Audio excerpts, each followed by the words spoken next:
Good afternoon. Welcome back. A couple of notes before I get started here.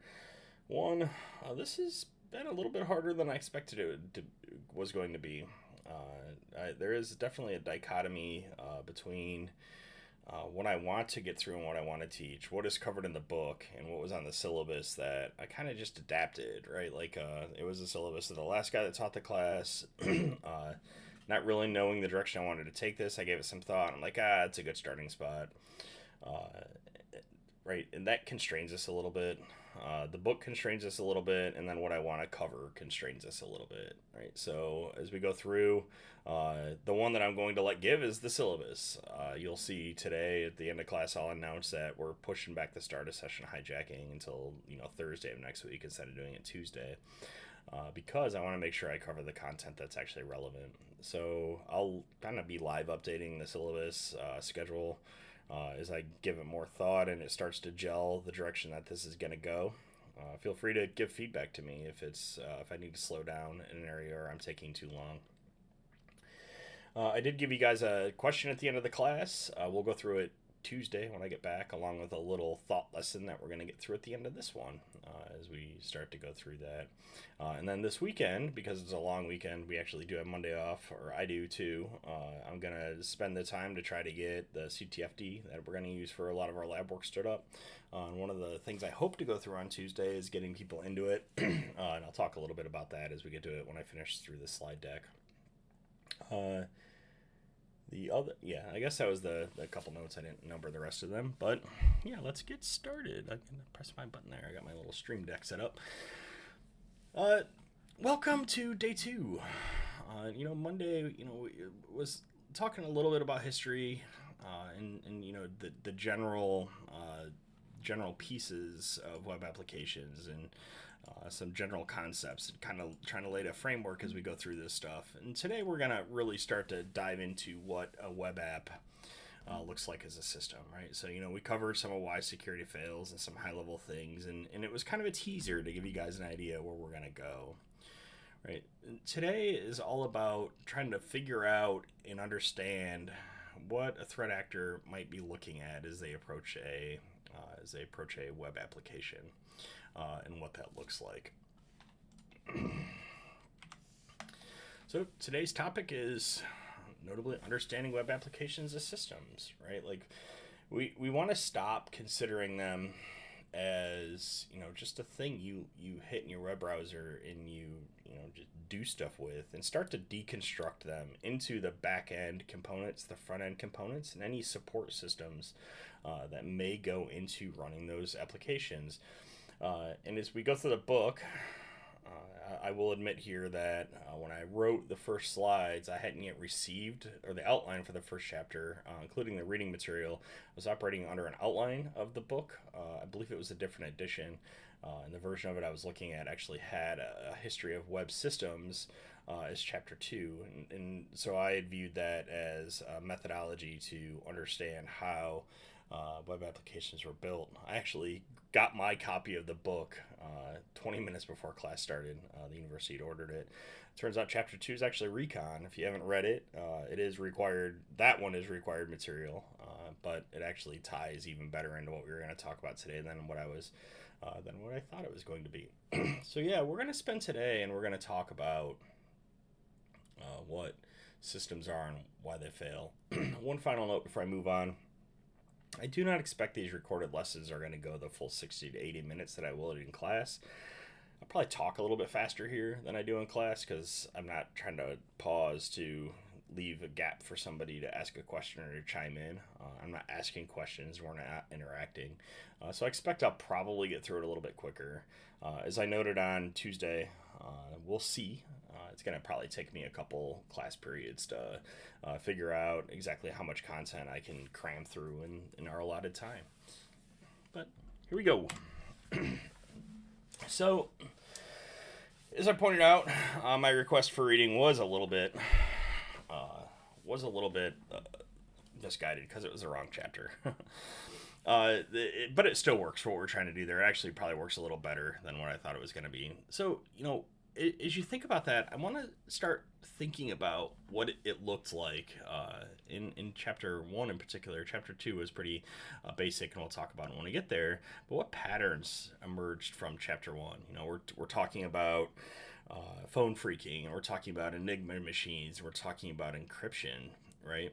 I think one of the patterns is this is a tale as old as time. As long as we've had technology, we've had people attempting to defeat technology, right? Even if the technology wasn't digital, even if it wasn't electronic, right? The Enigma, it had electronic components to it, I believe, with the plug board and the rotors, right? But it wasn't natively like a computer as you would think of it. But even that had people attempting to attack it.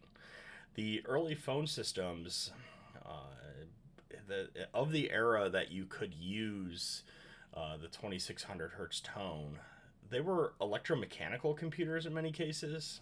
If those things are of interest to you at all, there's a Connections Museum YouTube page, and they have a bunch of that old phone equipment, and you can see what it looks like, right? But these weren't digital systems. As a matter of fact, a lot of the telcos replaced their early step switches and their early crossbar switches with digital switches to protect against those attacks, right? To protect against them. So it was the case where, we're going to throw more technology at attempting to prevent this. And I think that's the consistent pattern, is that as long as we've been using computers and as long as we've been using technology, there have been curious-minded people. We won't talk about intent here, but curious-minded people that attempted to bypass what those connections and those restrictions were, right? And then the other question that I'd like to ask is, what did the attackers consistently challenge, right? And I think it's two things here. I think they continued to attach both assumptions, right? Like the assumption was in the Enigma that it was unbreakable. Well, they challenged it, right? And they continued to they questioned, right? They continued to challenge the status quo, right? That assumed that the Enigma wasn't hackable. The person that came across the 2600 tone, right, did it accidentally and then got curious about, well, what does this mean? And only through trial and experimentation realized that they could actually get free phone calls out of it. So, that is the mindset that I think that we wish to push people in as we go through attacking and defending, and as we go through this course, right? Like, my ask for everybody here is that we stay curious, and we try to drive to why is something the way it is, right? Like, we want to attack those assumptions. We want to not naively assume anything, and we want to get curious about the world around us, especially when it comes to web applications.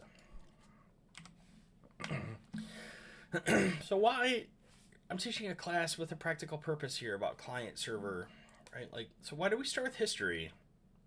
I think one of the key reasons here is, for as long as we've been doing this, there's largely been a game of whack-a-mole, right? Like, it's as long as we've had systems, somebody figures out how to break them, and somebody figures out how to make them harder, right? Like, go all the way back to keys, right? Old physical keys, like skeleton keys, right? Like, they just had a couple of pins in them, right? Like, people started to be able to pick those pretty easily. So what do? We add more pins, and then we add side pins, and now there are security pins and dimples and wafers, and we just keep making the lock more complicated. Right, same thing happens in software, right? Like, we have web application firewalls, and we have antivirus, and we have behavior-based antivirus, right? And we have all these things that we've layered on, but it's reactive, right? Like, for the most part, these things get created because somebody figured out how to attack something, and so the defenders are like, oh, well, we can't let that happen, so they make it a little bit harder, and they react to it, and they change things. But attackers tend to adapt pretty quickly. You will often see, if you pay attention to vulnerabilities, that a vulnerability will happen in a software package, and then very quickly you will start to see a bunch more vulnerabilities pop out in that software package. I made reference on the Tuesday to several vulnerabilities in FortiGate, SonicWall, and some other firewall devices. It becomes the case that attackers realize that there's gold there, right? So they adapt and they pivot, and they are faster than the defenders at going through that code base and finding the vulnerabilities, right? So it is the case that, they pivot and they move faster. The same thing, right? Like, we also often see cases where we think we've solved something and we haven't. And man, this is going on so much right now, right? Like, as we get farther in the class, we're going to talk about this concept of the OWASP top 10. And it varies. Let me switch to capture here. Right, so the OWASP top 10 is, the OWASP. Somebody said what it was in class. They were actually at, they were at the conference I was at, and I can never remember what it stands for. Of course, you would think it would tell us. You'd think it would tell me what it stands for, but OWASP it's like an open web standards organization, I believe, and maybe it'll say right here, Open Worldwide Application Security Project. There we go. It's a nonprofit organization. I know they have a chapter in Columbus that people come from, and they set a lot of things and a lot of standards about the web, and they publish this right here, the top 10 web application security lists, right, which is the thing we in this class are going to care about very much. I don't want to get into it yet, but I do want to note that these are the top 10 from 2025, right? Like, there are a stack of them here. Injection, we're going to talk about that in a couple weeks. Pretty good. Security misconfiguration. And what I'm seeing right now is that the world of AI, LLMs, so many of them are vulnerable to things that we've been preaching to developers to not do for a long time, that a lot of time and effort and training has gone into to prevent developers from engaging in. And now we're seeing that everything old is new again, right? Like, and everyone is driving down the road of attempting to exploit the same class of vulnerabilities that in many modern web applications, especially from bigger companies, are well protected against. For things like LLMs, or even in some cases code produced by those LLMs, they are vulnerable to those things again, right? So in a world we go in circles, we believe we fix something, and it comes back and it bites us and it haunts us, and it just keeps going. So what are some lessons from history, right? Like, there are patterns that we go through here that they just don't go away, right? And we'll see them over and over and over again. And I will do my best as we go through this to try to maybe pull some history where we saw some of those examples, in some indications where they may be relevant again now where they previously weren't. So one of the lessons that we have from history is that threat actors and blue teamers, well, red teamers, I guess, we exploit assumptions, right? We make mistakes because we trust users, right? Like, oh, that person would never do that thing, right? Like, I gave the example of the F12 hacker. Oh, the users aren't going to look in the browser. Like, there's nothing of interest in there. Or like, why would they do that? We trust inputs, right? As we talk about injection, inputs are something that we will be attacking directly, right? And they might be direct inputs via form fields. They might be indirect inputs via headers, right? Like, but inputs are things that are problems, and we trust systems, right? We trust that third-party library that we brought into our software package is gonna treat us well, right? We trust that database has some amount of sanitation for the data that we're gonna send in. We trust that the message broker that we chose in the middle to do things is going to serialize and deserialize our messages in every case, right? And by trusting these things, we open ourselves up to problems, right? Like the Enigma, right? I'll go to that example, right? They trusted that the rotor setup and the plug board setup would be secret, and they trusted that the rotor setup and plug board setup would be too complicated for anyone to be able to brute force, and it was until we had modern computers that could do it quickly, right? The phone freaks trusted that no one would figure out that sending a long enough 2600 hertz signal would seize the line, right? They trusted that there weren't methods to find that, right? They trusted that people were honest, right? And I think the original phone freakers weren't attempting to be dishonest, right? Like the thought of doing long distance calls for free is great. I will admit here that when I was a kid, probably 16, 17, I used to hang out on IRC, Internet Relay Chat, and somebody in one of the IRC channels carded an 800 number to a phone bridge where all of us would get on the phone and just chat with each other for several hours. My parents got a pretty large bill when they reversed those 800 charges at some point or another. So, we trust that people aren't going to do the wrong thing, right? And we sometimes it's out of convenience, sometimes it's out of time, right? Sometimes it's out of just a lack of knowledge that those assumptions will hold true.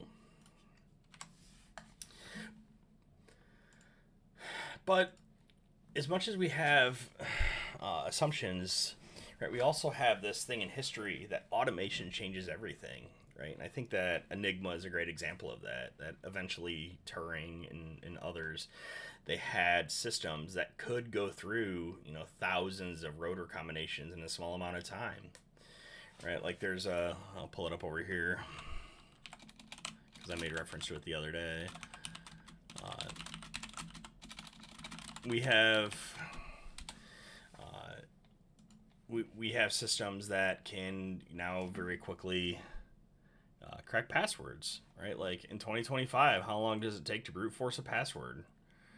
Of course, it wants me to download something, right? But like these numbers used to be a lot longer, right? It used to take like weeks to crack an 8-character random password, right? But like on a 5090, it still takes a bit, right? Like I don't believe these numbers, honestly. Oh, that's bcrypt, that's why. Okay. With bcrypt, that's probably true because it's a little bit slower, but for other it's a lot smaller, and every year these numbers go down, right? This is on a 5090, right? So it's 12x 5090, right? So it's a beast of a crack box, and I can show that, right? Like we ran Hashcat against bcrypt with a box that had 8 RTX 6000s in it, and we were able to run all of RockU, which is like the 10 million most common passwords, and I could run it in seconds, right? So automation has changed what the entirety of this world looks like, right? And we've seen it over and over and over again. And when we make assumptions that they could never do that because it would take too long, eventually the technology definitely catches up, and we start to see scripted attacks, right? We start to see things that you know what, I'm just gonna burn some AWS stuff, or I'm gonna compromise some systems, and I'm gonna use it to do the compute or make the web requests, right? And I'm gonna brute force my way to doing that. With these tools, I can test thousands and millions and trillions of combinations in a fraction of the time it would take you to test even 1,000 as a human. And so consistently we've seen that automation changes the entirety of the world with regards to how we start to secure these things, and we have to start to protect against it. And yeah, scale can outsmart clever, right? Like I have a CVE that I hold against a software package in our space, and one of the reasons is they rolled their own cryptography, right? And they were clever. They were being clever about it. They used a pretty known key, which we all kind of chuckled about, but like it wasn't really considered a problem because it was secure enough for what they were doing, and it required other keys in other places. Like it was only used to seed another key. However, uh, in their crypto implementation, they made a mistake, and we were able to exploit that mistake and combine it with automation so that I could get, on average, with 1,000 requests, I could bypass authentication. Right. So this is the case here where we're combining, defeating their cleverness with automation to get around those sorts of things. Right. So as we get into tools, we'll see how automation really works to our advantage, especially when we start to use things like the fuzzer and that in Burp Suite. You'll start to see that there's a lot of places where that matters. And then the web has amplified this problem, right? And the reasons it's amplified the problem is generally most web pages, for better or worse, they're public facing entities, right? Like that's not universally true. And I say generally in both of these cases here, right? Because generally web pages are designed for humans to use them, right? So they tend to be accessible, right? They tend to have some amount of anonymous access. Maybe not everything is anonymous, right? But we'll start to apply some of these concepts in a little bit to Blackboard as we talk through it. And right, like it's public access. The URL we have for Blackboard is public, and there are non-logged in endpoints we can hit, right? In the web, it's infinite scale, and I put infinite in quotes because obviously nothing is infinite there.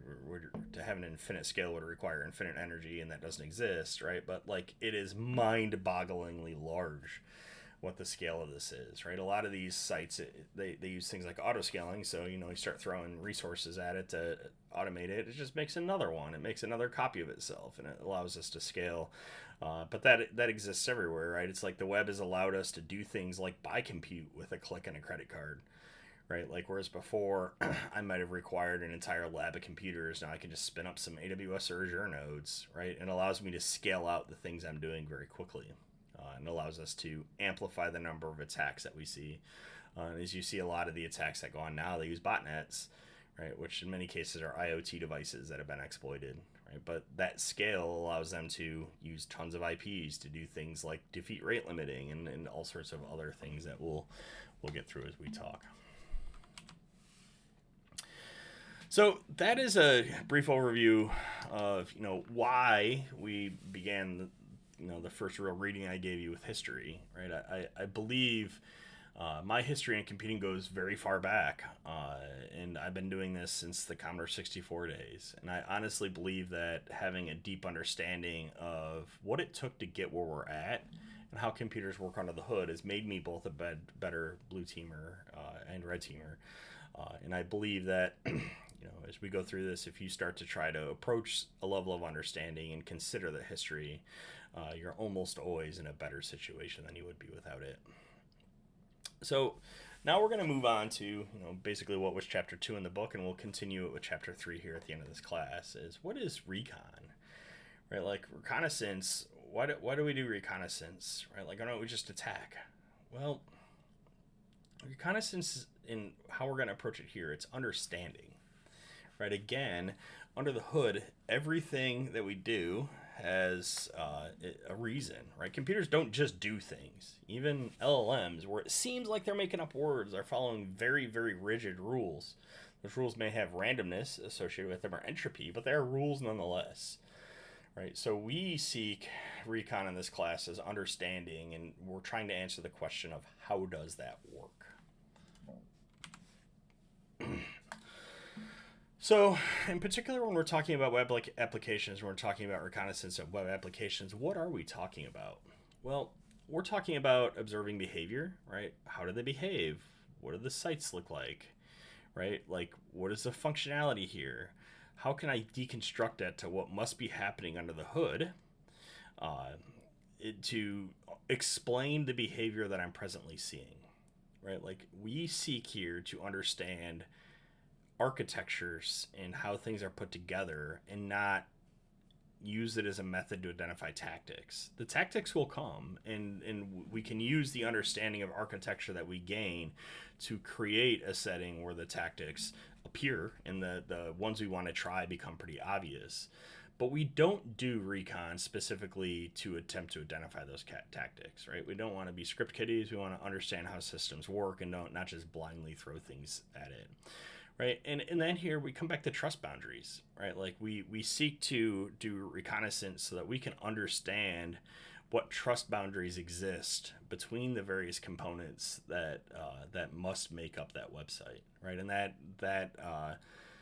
that understanding can go as simple as it can apply equally to local browser-only web page, like my kids are running their JavaScript emulator on in their Chromebook, or it can go all the way up to a multi-tier system with tons of backends and millions of microservices like a Netflix or an Amazon, right? Like in the end, we can architecturally start to try to understand them, and we can start to identify where those trust boundaries must exist. And those boundaries are what we'll actually seek to understand here.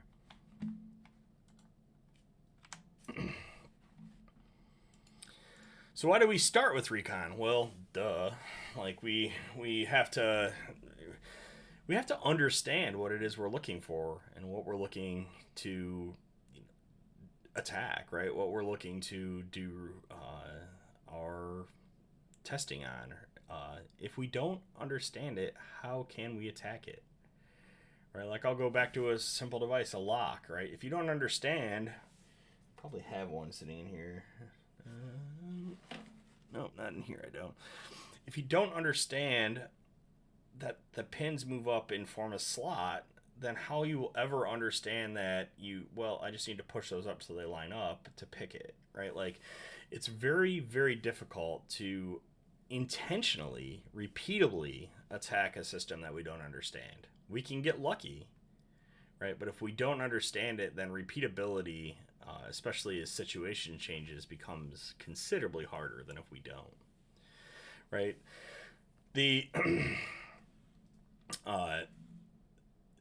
logic flaws require us understanding the context that they live in, right? Like I'll go back to the CVE I mentioned earlier, right? Like in the end, the actual bug was they were using exception handling to determine whether or not a password was correct, right? However, the exception handling in that cryptography routine only checked whether or not the item decrypted correctly. It did not check to indicate whether it was correct. So they were decrypting a string, and if it decrypted, they assumed it was good. However, it could decrypt to total garbage. You could have the key wrong, but as long as it was syntactically correct and you had the correct key, a key that was mathematically feasible, then it would pass, right? So the understanding the context in that case of, they have a logic flaw here, right? They have a flaw where they're only checking this, and likely because they went in and they wrote it and they typed in a wrong password and they got that exception, and they're like, okay, well, that's how I'll check for it, right? But the context of understanding that, oh no, that's actually testing whether or not that decrypts. That exception only gets thrown if decryption fails. It doesn't actually get thrown if the key's wrong, right? Understanding that context makes finding the flaw possible. Then the other thing is complexity hides mistakes, right? Is systems get wider and they get more complex, mistakes inevitably happen, right? So if we start to understand how they're constructed and how they're composed, then we start to form theories, and we can use our science background to formulate theories around where some of that complexity may have hidden mistakes. And we can start to use the information that we've gathered to drive us down a road of being able to fix or to attack something that is relatively complex, right? Like, again, right, like you start to look at something like a Netflix, you're like, man, that's really complicated on the back end, right? But that complication, it makes it's a needle in a haystack. It makes it really easy for there to be mistakes. And if you start to think about what they look like logically, then you might be able to find them. We also do it because information is everywhere, right? In our web applications that we attack, right? Like in the book, the author said everything the app exposes teaches the attacker something, and that's very true. Right, as we go through a web application, we of course have the URL you're on, right? You have any URL parameters. I made reference to a Screen Connect bug on Tuesday, right, that had some parameter mishandling. And if I don't show that when we get to that point in class where we're talking about those things, please somebody remind me, because I will show you the exact code and how they failed in it. Right, like we have cookies, right? Like again, we're trying to keep high level right now, but cookies are one of the ways we keep state, right? So there's information to be gained in the cookies. If you have never looked at the cookies in your browser, there's some really interesting information that ends up in some of them around session timeouts and session IDs and language preferences and all sorts of stuff. Right? There's information in the responses. And again, we're staying toolless till probably mid next week where we'll start to dig into this. Right, but if you want to get a preview of it, open your browser, hit F12, load some web pages, watch the request, watch the response. Right, there's information to be gained in the responses, and there's information to be gained in the behavior. Right, does every click go to a new web page? Right, does it generally stay on the page? If I open browser tools, is everything happening via XHR? Is everything happening locally, where this is JavaScript doing most of the work, right? Like, those are behaviors that can let us eventually start to identify patterns and identify frameworks and systems that might be in place on these sites, and those are things that we can attack, right? So we do Recon to try to get that information. So the author goes through, and one of the primary things that we start to talk about is starting to map the application. Our author uses JSON. I mean, if you really want to, you can. When I do this, I usually open up a page in Obsidian, which is my present note-taking tool I use, although I'm thinking of switching to Notion, right? And I start to enumerate these sorts of things, right? What pages exist here on this site? Right, like, and I have automated tools, and when we get there, we'll get there, right? Like, I would definitely be aided here by Dirbuster and any number of tools to try to enumerate all the pages, including hidden ones. What features exist, right? Can I save my session? Can I log in and log out, right? Like, is there a password reset, right? Is there a shopping cart, right? If I log out and come back later, is the shopping cart persistent, right? Or does it only survive my session? What do common flows look like, right? Like, what does it look like for me to purchase an item on this site? I go through, what does checkout look like, right? So as we start to map what an application looks like to make a plan here, one of the first things we're going to want to do is start to map some of those things, right? The pages, right? I usually start with pages, right? And then I start to group pages together in flows, and you can create like a diagram of this page goes to this page, goes to this page, right? And then features tend to be, to me, when I do it, they tend to be mapped a little bit independently, right? But as we go through this, again, next week, as we start to actually tinker, next week or the week after, we'll see how we do and how I do with getting the first pieces of this up. I'll ask you to go through and create a map of what this set looks like, and honestly, that will likely be a homework assignment that's coming. I will likely pick a simple website and ask you to map what some of the pages, features, and flows are, right, as part of our reconnaissance.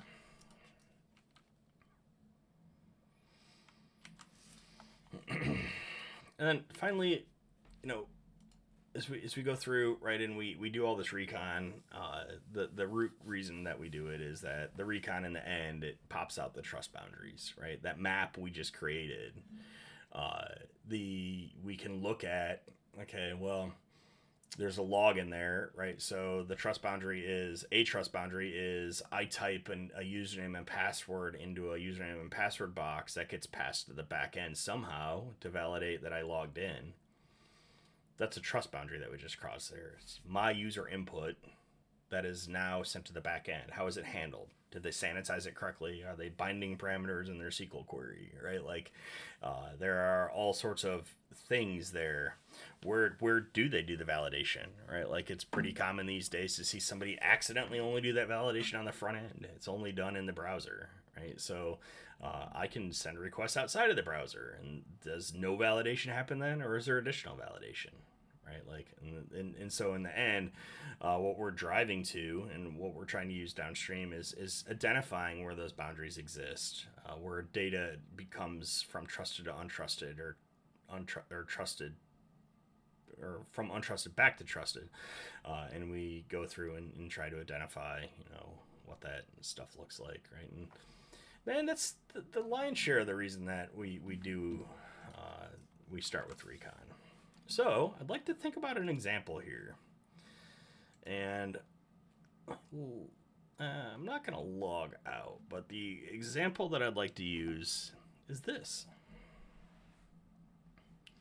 Right, and as we go through this, I'm going to talk us through a little bit of an exercise here. And then once we'll go through this exercise first thing when we get in on Tuesday morning. It'll be one of the first things we do. So I'd like us to consider what an application such as Blackboard looks like if we were thinking like we wanted to attack it. Now, I have to say this. I shouldn't have to say it, but I'm going to say it anyway. Do not attack Blackboard. The university will be very cranky with me if they find out that you guys are attacking Blackboard because I mentioned it in my class. So please don't attack it. So our target today that we're considering is an application called Blackboard Learn, right? Like, when you first log into it and you go to the blackboard.utdl.edu, what do we get? We get a login page. Of note, when you actually go to the login page and put your username and password in, it's not on the same domain. You end up going to a different domain. So we can assume there's some sort of federated login, right? Or that we're not logging in necessarily directly to to the Blackboard system. Like, maybe it's not the system or record. When we log in, there are definitely authenticated views, right? Like, as you can see here on our screen, my view looks different than your view. I'm an instructor, so I can do all these things over here that some of which you don't have access to. I've got these hidden boxes that they give me that you don't see, right? I can hide and show things. I'm going to avoid clicking around in here a lot because I don't want to accidentally dox anybody other than myself by clicking around and accidentally doing something like exposing a student list. Right. However, this tool also has things like it has grades and assignments and content and messages and forums and discussion boards, right? And all these things, a calendar, right? Like, these are all features and they're all things that we can map the pages that they live on, and we can start to map the flow. As I look through it here, of note, like, immediately, right? Like, I noticed that there's this like 3715546_1. What's that tell me? That's probably a course ID with a subsection ID. I bet you I'm section 1 of course ID 371546. What happens if I change it to 545? Do I end up in another class, right? Like, we start to look through some of those things. And we have file uploads and downloads, right? Like, I give information to you by uploading a PDF, right? Like, at some point or another, you'll have to turn in homework on this thing. I'm not collecting papers, so you'll have to upload your own files to it, right? So we have some ability to upload and download files. They go somewhere. Where's that somewhere? Can we do naughty things with the file names, right? Like, things like that as we start to go through. So our exercise that I want to go through, and again, we'll talk through this. This isn't actually homework, notably, but it will feed a discussion that will start today with Tuesday, which is one of the reasons that I'm actually pushing hijacking, right? Like, I want you to think structurally about what this website looks like, right? And what we can learn about it without breaking anything. As we go through this, I would like you to think like an attacker, right? Like, what are we doing? What must this be doing for me to upload a file and have it display? Well, it's probably storing that file somewhere, right? What inputs does it take? Where's the state, right? Like, what kind of valuable data is in here? There is valuable data. I can almost guarantee you that this thing is probably giving out data that you would consider valuable. I'm guessing if I dig around long enough, I might find things like rocket IDs or student IDs or other sorts of things that come out of this thing. But again, the ask here is that we start to think about these things, and we start to think about what it looks like to go through this application, and what the structure of the application looks like, and what things we might want from it as we go through it. And then we want to think about, the trust boundaries, right? Like I've named a couple here, right? Like we've got a front end that you're hitting with your browser. There's a back end server. I'm betting it's actually not server. I'm guessing it's servers, right? Like there are trust boundaries between permission sets. We've identified and talked about two, student and instructor. I bet you there are more. There might be independent viewers. There's definitely an admin. Somebody's got to set the courses up, right? So there are trust boundaries that exist there, right? There's front end servers that we store data somewhere, right? What does that boundary look like? And then I know Blackboard supports third party integrations. I can install them, and so what does it look like? And what do those trust boundaries look like, right? So as we go through this, start thinking about some of those things.